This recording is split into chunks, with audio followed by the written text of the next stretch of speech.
बुलेटिनच्या सुरुवातीला राष्ट्रवादी काँग्रेसच्या गोटातून एक मोठी बातमी हाती येतेय। विधिमंडळ गटनेतेपदी अजित पवारांची वर्णी लागलेली आहे। राष्ट्रवादी काँग्रेसची खलबत देखील सुरू होती आणि विधिमंडळ गटनेतेपदी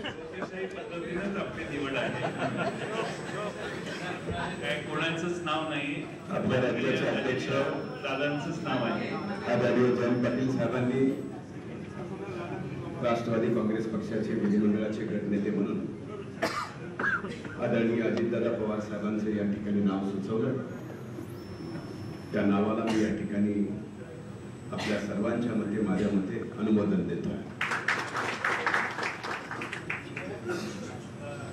प्रदेशाध्यक्ष जयंत पाटील साहेबांनी विधिमंडळाच्या नेतेपदी अजितदादांची जी निवड केली आणि त्यांनी सूचना केली त्याला मी अनुमोदन देतो।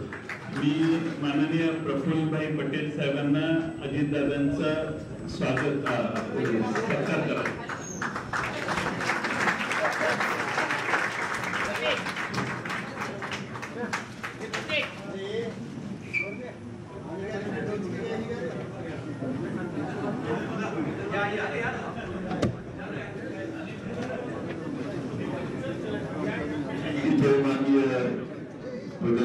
प्रदेशाध्यक्ष जयंत पाटील यांनी विधिमंडळाचे नेते म्हणून माननीय अजितदादा यांचं नाव सुचवलं आहे। त्याला मी अनुमोदन देत असताना एवढंच फक्त सांगतो की महाराष्ट्रातून अजितदादा 1,65,000 मतांनी मिळाले आणि नागपूर जिल्ह्यामध्ये आपले महाराष्ट्राचे मुख्यमंत्री ते फक्त 49,000 मिळाले। या पद्धतीने दादा निवडले त्यांची आज इथे विधानमंडळाचे नेते म्हणून जे नाव सुचवलंय त्याला मी अनुमोदन देतो आणि माझी भूमिका करतो। यानंतर विधिमंडळ पक्षाच्या नेत्यांची अधिकृत निवड जाहीर करते। त्या अगोदर एक सत्कार आमचा करायचा आपण सुचवला होता।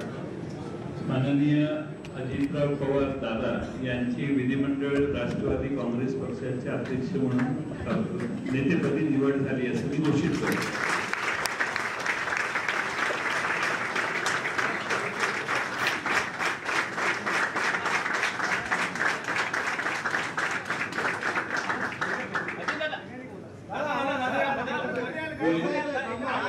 राष्ट्रवादी काँग्रेस पार्टीच्या प्रचारामध्ये ज्यांनी विरोधकांचा दैना उडवली असे डॅशिंग खासदार अमोल कोल्हे साहेबांचा सत्कार करण्याची विनंती सन्माननीय जयंत पाटील साहेबांना करतो।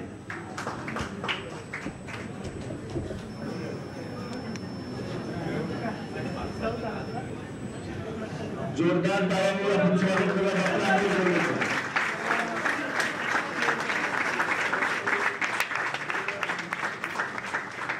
मगाशी आपण सगळ्या आमदारांचा सत्कार केला त्यावेळेला संग्राम जगताप थोडे उशिराने आले, मी त्यांना विनंती करतो।